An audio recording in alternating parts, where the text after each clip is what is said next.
Welcome to Spiritually Raw. We expose and explore controversial truths, myths, and theories surrounding the spirit world. Guests includes investigators, debunkers, and skeptics of the supernatural, unexplained, and flat-out unimaginable. Content discussed on this show is not necessarily the opinion of the cast of Spiritually Raw, and topics quite often are for mature audiences only. This show is not intended to replace any medical, financial, or legal advice and is for entertainment purposes only. So sit back, relax, and enjoy the ride. Welcome, everybody, to Spiritually Raw. How are you? Hope you're having a fantastic day today. Balanced Toe Cosmic Chief is with us today to find out. We're going to find out what his journey in his life's been like. And it's been a journey, let me tell you. You're going to find that together, but you're going to see how he can help you in your journey in your life. So very cool. But about Balanced Toe, yes? Yes. Okay. So Balanced Toe, he's also known as BT. BT. Is devoted to your spiritual growth. And he's here to educate the researcher, the teacher, the business owner, the preacher, the doctor, the lawyer, the politician, and the lay person during these chaotic times of government corruption. His spiritual services include cosmic stone reading, spiritual coaching, dream interpretations, clearings, and feather tapping ceremonies. That's really cool. And he has an awesome history. All right. So anyway, we had we're gonna get in a rhythm on this one. So we had Balanced Toe on actually last week, and we had the internet highway that actually had some detours for us. So we're gonna hit the reset do this time again, but it's gonna be good. You're gonna see. So how you doing, brother? And welcome back. Good to see you again. Hey, we're doing really good here in Naples, Florida. You know, finally got a new internet service provider, and so our old service provider was so bad, and we kind of dealt with it for a couple of years because there's nobody out here, and now they got a new satellite system. So that's what we're working on today. So hopefully this reaches everybody's good. And this is a huge satellite. Not to put a number in there, but I'm just saying, hey, if it works good, it works good.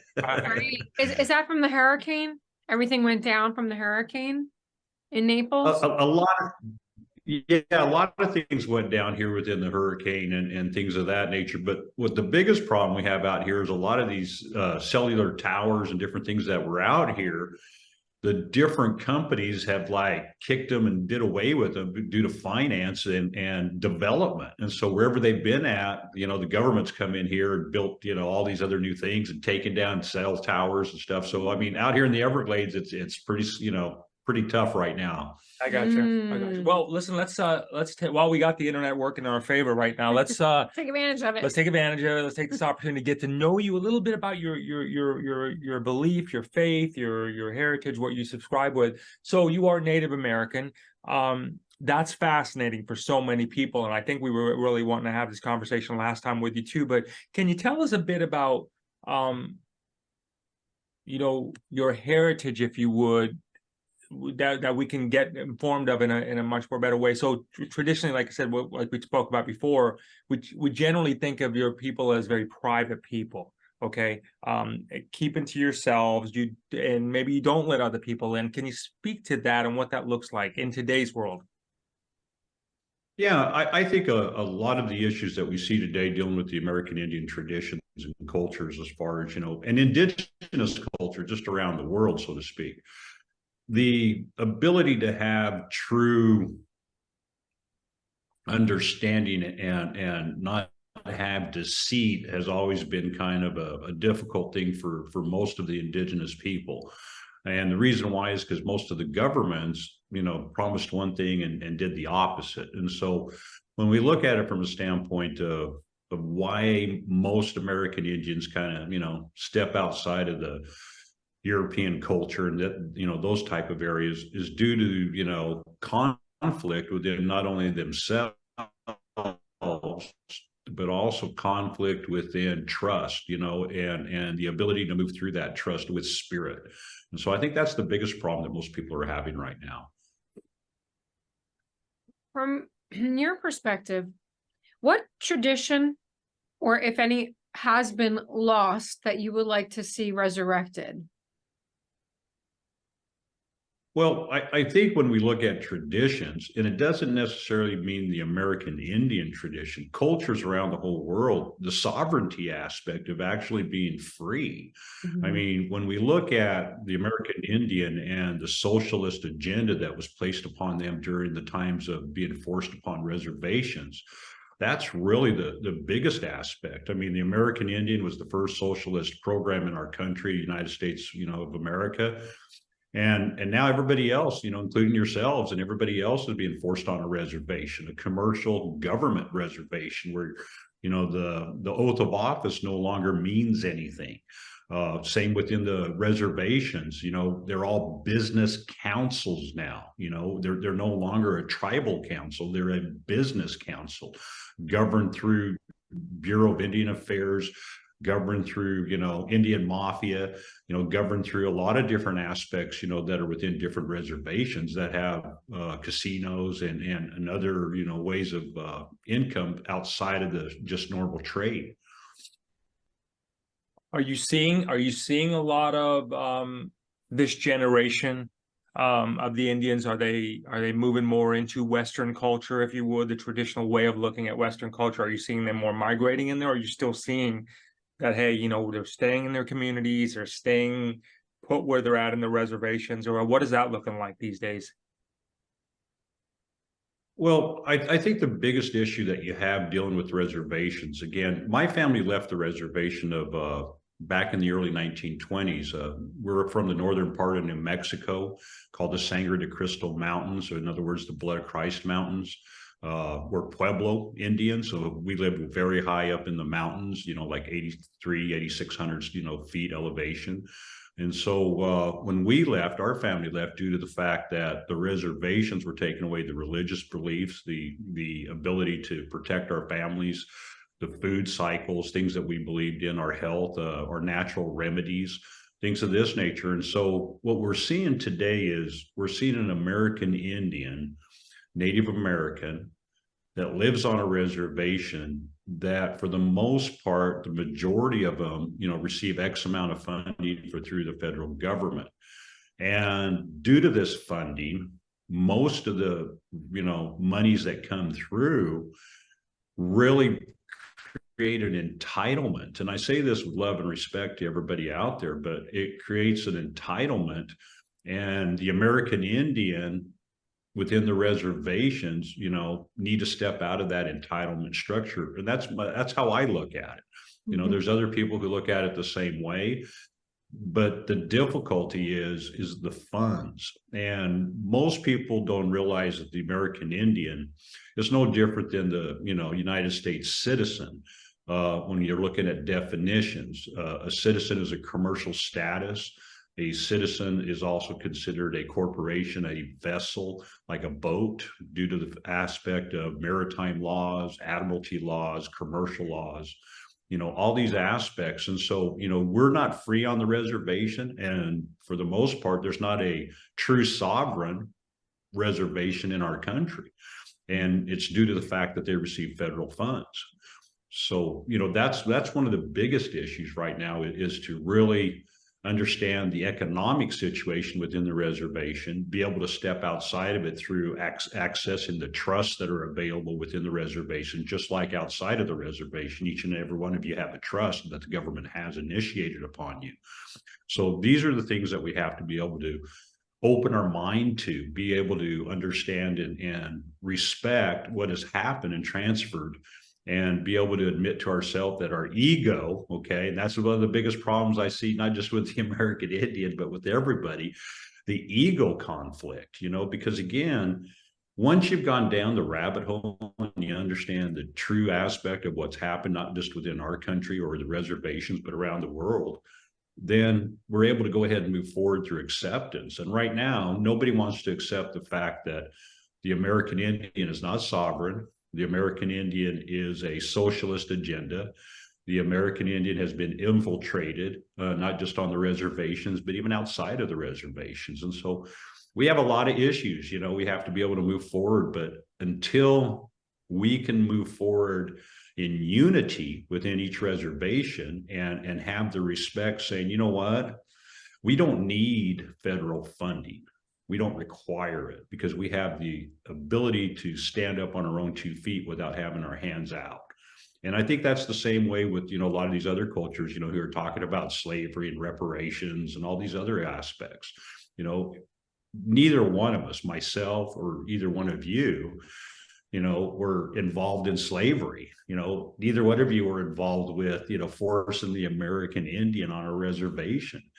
And so why should we, generations later, have to bear the burden of past generations? And that's something that is really important, not just to my heart, but it was very important to my family. And that's why we left the reservation, is to maintain our culture, the ability to have our connection with our spirit, and to have the ability to be free men and women. And I think that's the most important aspect around it. What's the first step to even start to implement what you were saying about getting people, the Native Americans, off of the money from the government? So, I mean, because you have lived off the land, right, for virtually ever. So what's the first step to go back to your natural roots, really? Well, I think the first step is first of all, the people of each reservation have to take the responsibility upon themselves to be responsible and not have a handout. Not every reservation is located in a perfect location for employment. Okay. So how do we get around, bringing in the monies, within those reservations? Well, for the most part, if they would go ahead and dissolve the commercial status of the reservation, step outside of the federal government, BIA, Bureau of Indian Affairs, and do a declaration within the aspect of the trust that's governing the financial status of this reservation, and take control of it, then every reservation would have the ability to stand on their own without federal money. Okay. And the trust itself, and this is how it works, outside of the reservation, the federal government has initiated a bond upon your birth certificate, included within your Social Security, also included within driver's licenses and every aspect of government identification through your commercial name. And so just like in the reservation, you have an all cap name, just like on your driver's license. Everybody who's out here listening and watching, but take a look at your driver's license. Your name is in all capital letters. And when we look at the definition through the Administrative Procedure Act, it simply states that all letters of the English alphabet only include uppercase letters. There's no distinction between typeface or font that'll be recognized. And so when you see a name in all capital letters, it means you are a commercial entity, and you're no longer created by your God. You're created by government. And that's a huge definition to be able to, accept and to be able to move out of, because every country utilizes the same procedure through, parse, syntax, grammar, which is basically a manipulation of just standard words and standard, ways of writing. And so it's a confused aspect. That's why we have law, okay, which is basically, if you don't injure a party, okay, you don't injure Mother Earth, and you don't cause injury to someone that can actually show an injury, then there is no criminal or no civil liability. But today, what's happened, and this is under Title IV, Section 112 of the U.S. Code, which was established in 1934, right after the 1933 bankruptcy of our country. And so what it states is presumption.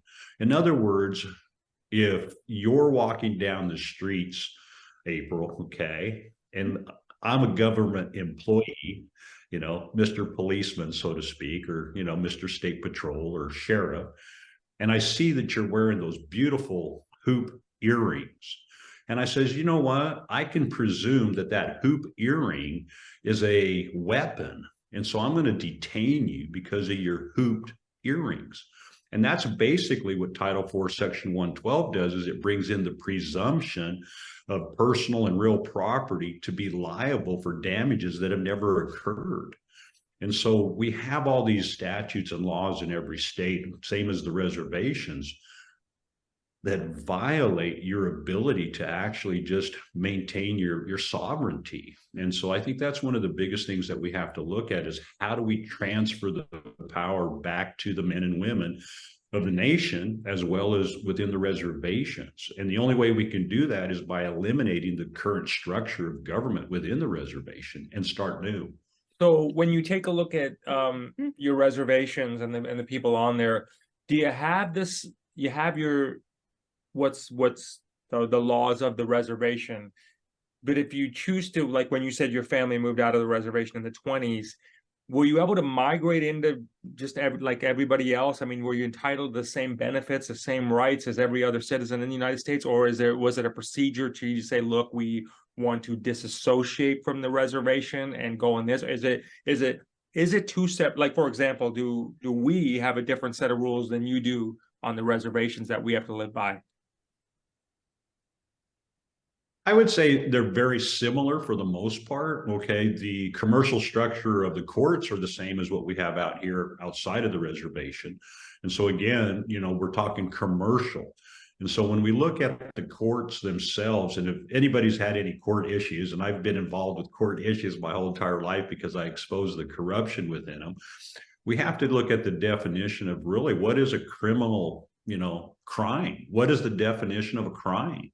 And so we have to go to an aspect, and this is where the laws and statutes, acts that have been passed by Congress, things of this nature, even on the reservation are hidden. It takes, somebody to take a lot of time to weave through that, that verbiage of parse, syntax, grammar, which is very confusing. And so what we have to be able to do is, as we walk through this transition, is to recognize, first of all, that we've all been duped.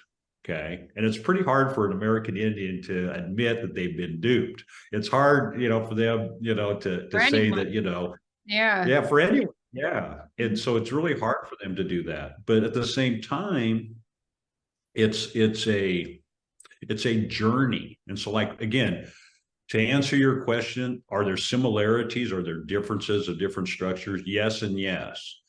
However, when my family left the reservation in the 1920s, they moved away about a half a day's ride on a horse, so to speak, because we held the sacred medicine of our tribe. Our family comes from the Rainbow clan of the Piwweltha. And so our medicine are crystals and stones and feathers, just like tuning forks. That's how we look at a feather, is similar to a tuning fork for healing. And so these traditions weren't being allowed on the reservation. It's no different than like the Paiute tribe out in Nevada, Utah. They were forbidden to do the ghost dance. Okay? By the reservation or by the government?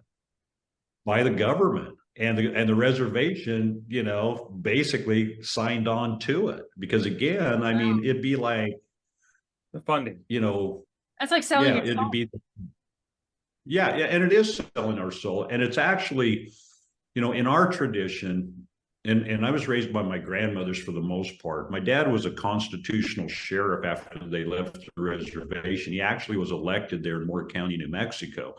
And he was the very first sheriff in the state that actually kicked out all the federal government agencies like Fish and Game and all the other things. And then also the state police, if they wrote a ticket, he'd arrest the state patrolman. I mean, he really took it to the limit of the Constitution, because again, the Constitution is a very sacred writing. Okay, no matter how you look at it, there's pros and cons to it, and there's good and bad within everything. But when you look at it, how it's written and how it's been used within the system of government, today the Constitution doesn't exist within the system of our current commercial government.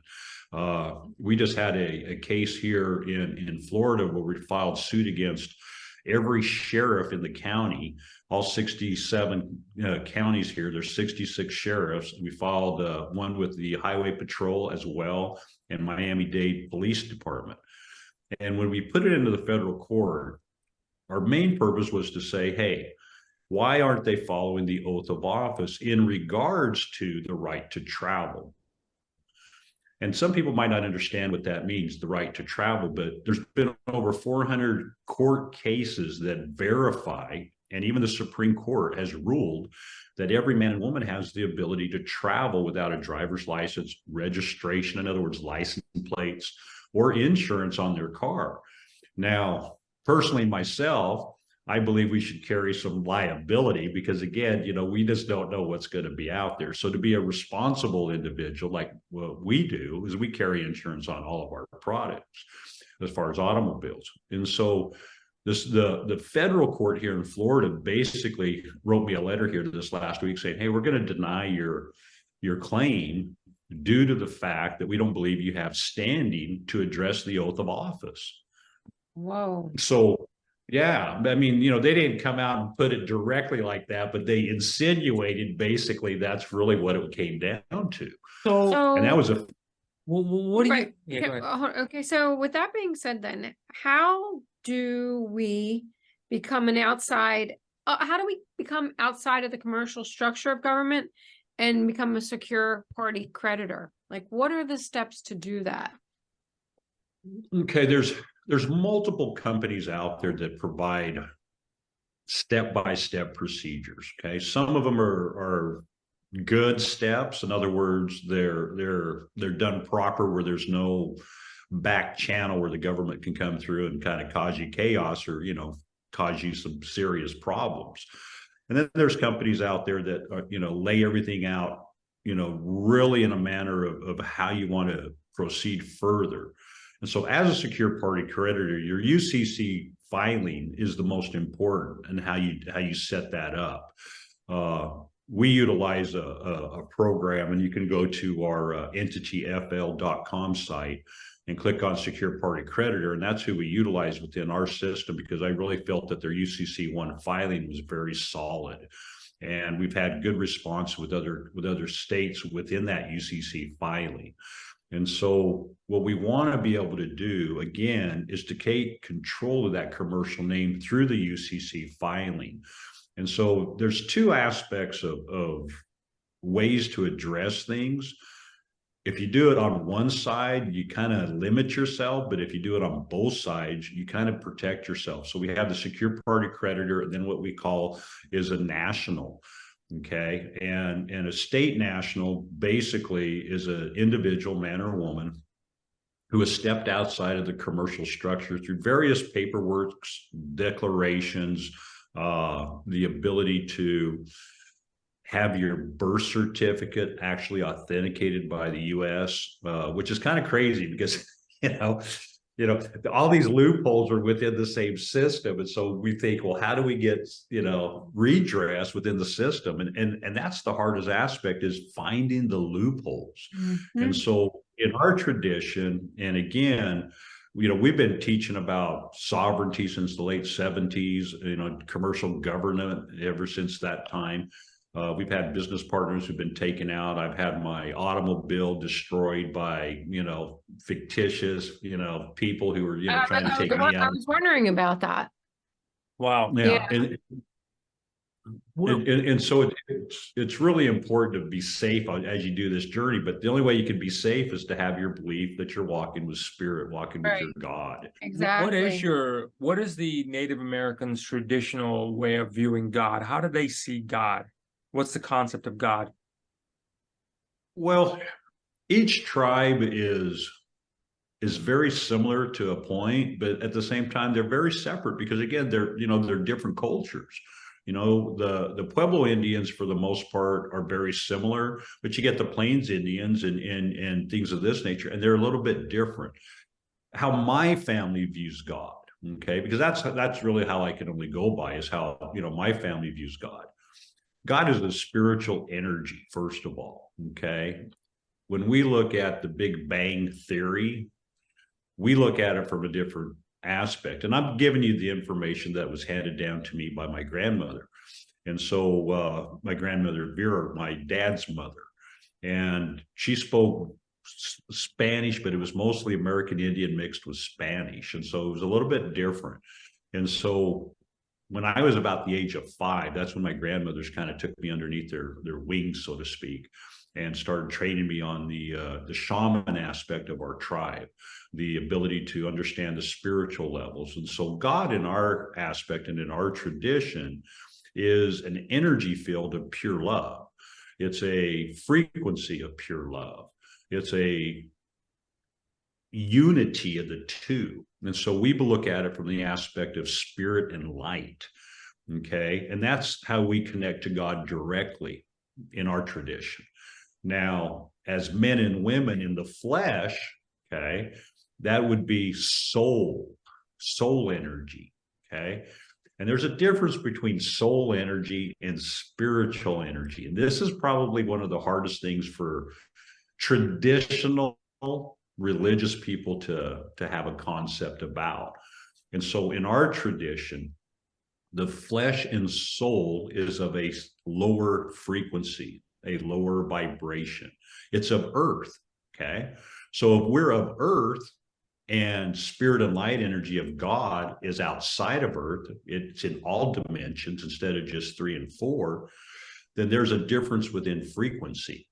And so the flesh and soul in our tradition never goes back to source, okay? Never. What it does is it uploads the memory of flesh and soul into the spirit and light energy that rests within our heart.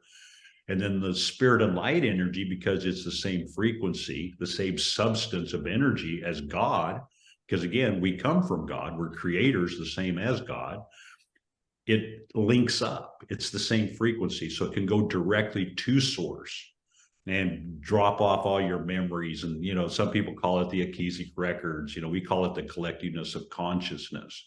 And so, you know, that's kind of how the difference rises and moves. And, you know, again, spirit and light, we have no flesh, we have no touch, we have no smell, we have none of this stuff that we have in the fleshly body, so to speak.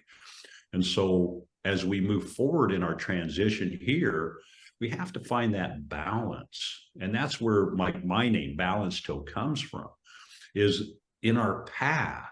You know, when you're walking your path of spirit and light, combined with flesh and soul, how do we stay in balance? And that's where we have to be able to go ahead and take into consideration through suggestion. See, because if I tell you guys to do something, you're going to be like, yeah, maybe I will, maybe I won't, okay? Because I'm telling you.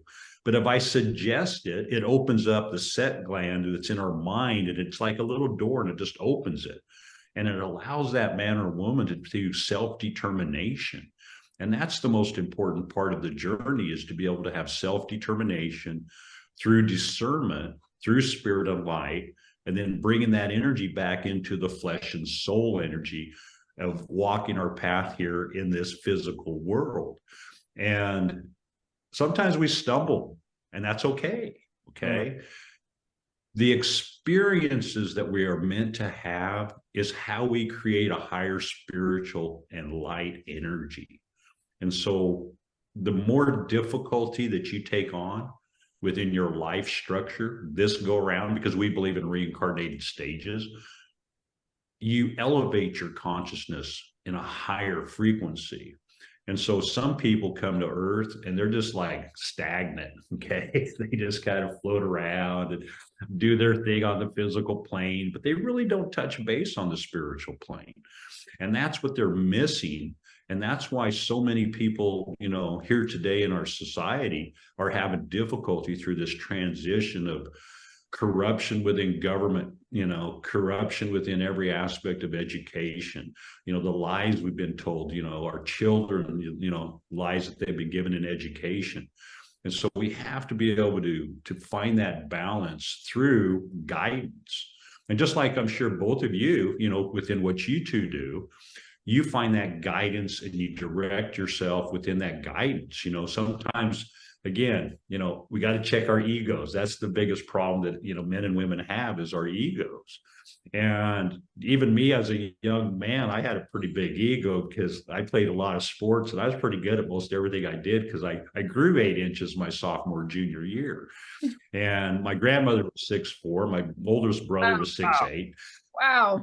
You know, so How old are yeah, you? so I knew I was going to, I'm about 6'6". You're 6'6". And so Yeah. And so I knew I was going to, grow at one time, but, for years I was 5'2", 5'4", and 200 and some pounds. I was this fat little roly-poly kid, where the grandmothers would come up and do that stuff to you. So, it's just a matter of how you want to walk within your path. Let me ask you, this, because when you think again of your culture, you think of things like the dream catcher, for example. That's association there. Tell us about, from the way you look at the importance, because I know you have dream interpretations that's on your list, if you would. Tell us the importance and what do dreams mean to us? Like, can you help us from your perspective? The importance of dreams. You have a dream catcher, we think of, and then you have dream interpretations. How important is that for your culture, and how important is it for the rest of the world, let's say, to really understand what these dreams are doing for us and what they actually mean to us? And how do the dream catchers actually really work? Okay, let's start first with the dream catcher. Okay, the dream catcher is a American Indian tradition, but also it goes back into other cultures across the ocean as well. Okay, there's some very similar aspects of dream catchers. Might not be made the same way the American Indian made it, but very similar in technique and belief. And so a dream catcher basically catches the bad dreams that are being bestowed upon you through either frequencies or personal experiences, or even negative spiritual energies that come across on the spiritual aspect while you're in that lower frequency of sleep. And so when we look at it from that standpoint, and we look at dream interpretations, dreams are multi-dimensional, first of all. Okay, not every dream is on the same plane. In other words, the same frequency. Okay, sometimes you might have a dream that comes to fruition. Okay, the deja vu dream, and that's a very, very important dream, because it symbolizes your understanding of time travel. In other words, you were already there at another time, even though there is no thing as time. Okay. All right, time and space, so to speak. All right, but you were there at a moment. Okay, my grandmother always said, how do we know time exists? Because we hear this all the time, there is no such thing as time and space. Right. And my grandmother, she would say, yeah, because again, that's what people, are teaching, and that's what most people, understand when they get through this, through this journey. My grandmother had a very unique way of explaining time. Time doesn't exist until a memory occurs. Memory is a marker in time. And so you have the beginning of time through that marker. Without a marker, there is no time. Mm-hmm. Yeah. And so that's kind of how we look at it. And so, again, my grandmothers were very, very, intellectual people, kind of kept to themselves for the most part too. My grandmother's, family, again, when they left the reservation, and my dad was actually born in a caboose shortly after leaving the reservation, a regular train caboose back in the 1920s. 1925 is when he was born.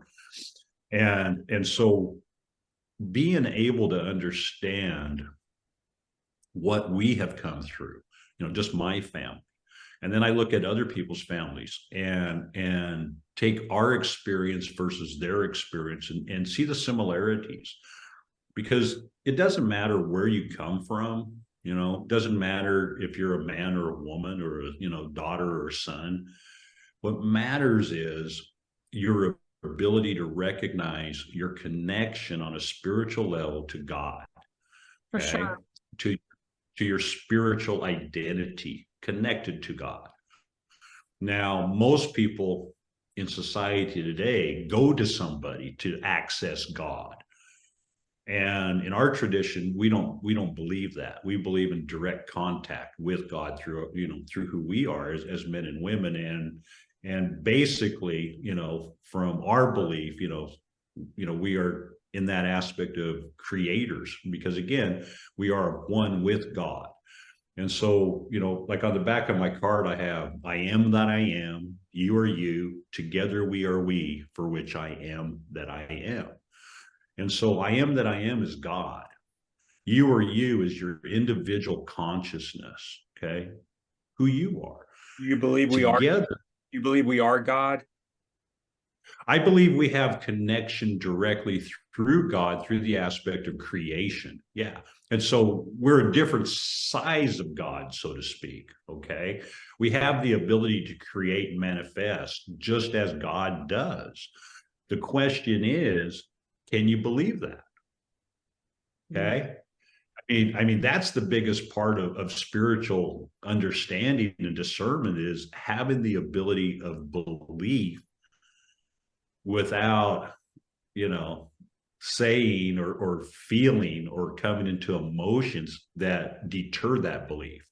You cannot manifest and create a beautiful environment, financial stability, you know, anything. I mean, I remember one time, you know, and I'll use this as an example. When I was younger, I collected old cars and trucks. I love old cars and trucks. That's one of my things that kind of took me off my spiritual path for a number of years, until Spirit kind of knocked me down and put me back on it. But I was always looking for a 61 Corvette. Okay. And they're pretty cool if you know cars. And so this one was a very rare one. And it was a very oddball car, and it came with a big block, not a big block, but a 327 dual quad 4-speed. And they didn't come out until 62. But the owner of this business in Boise, Idaho, bought this car, the dealership, with the new motor. And so it was really rare. And I heard about it, but it took me like 15 years to find it. And then I realized how to manifestate it. Okay. And so I just accepted that car was parked in my driveway. Okay. I just accepted seeing me going out, finding the car without any problems, and being able to go ahead and purchase it. And by doing so, down the road, this car came to me. And that's how that's how I manifested it. I just quit asking, because in our tradition, we don't ask. It's not even a term in our vocabulary, but we have gratitude. And through gratitude is how you manifest. That's in our traditional belief.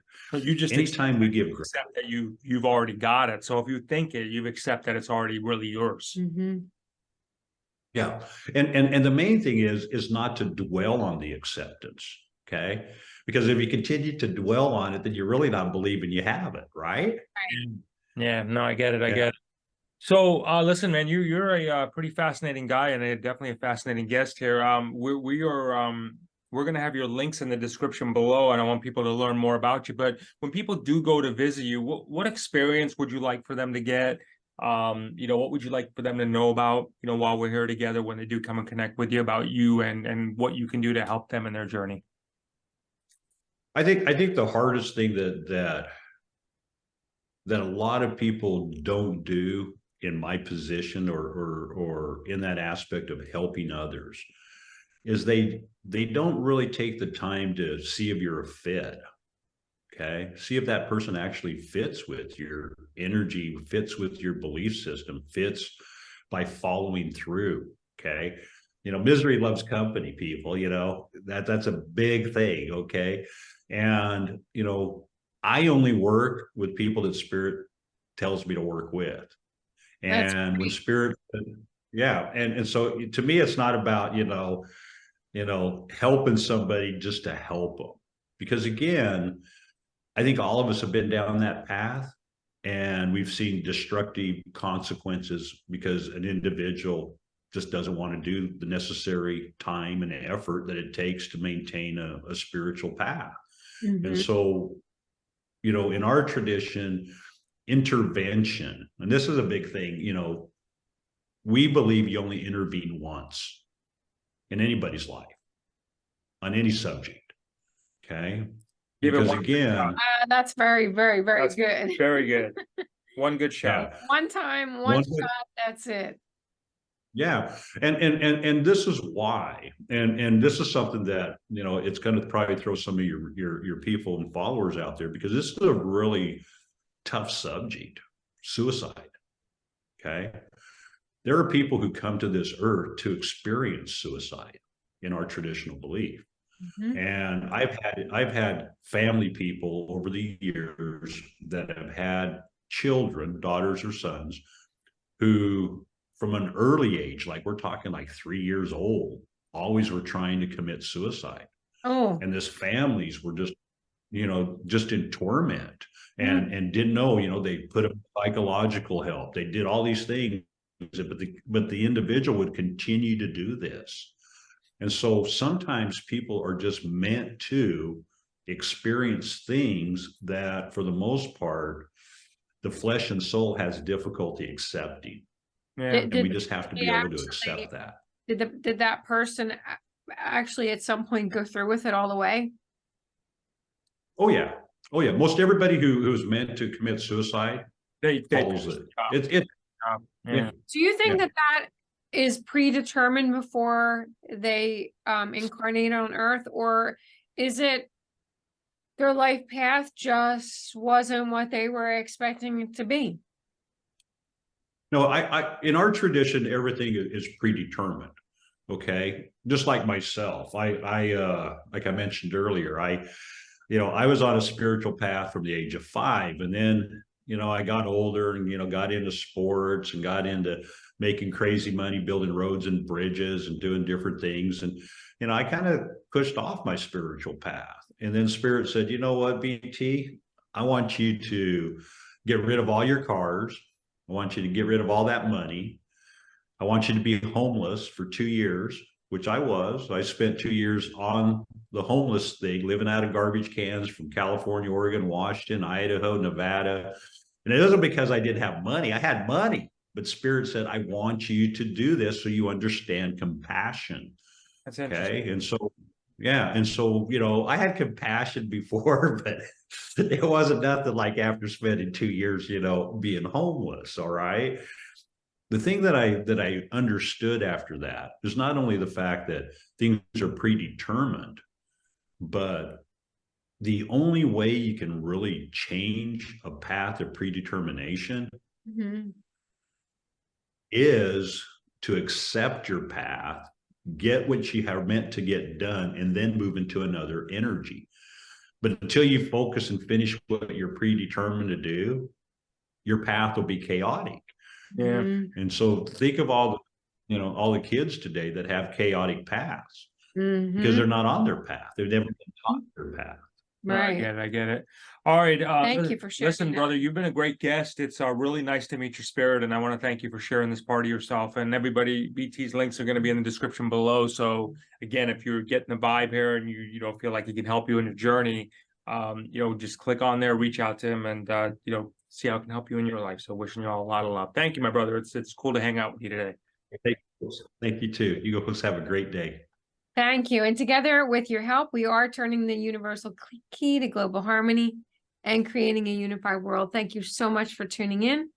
And remember, tune in often, tell all your friends, and most importantly, may all your dreams come true. Many blessings.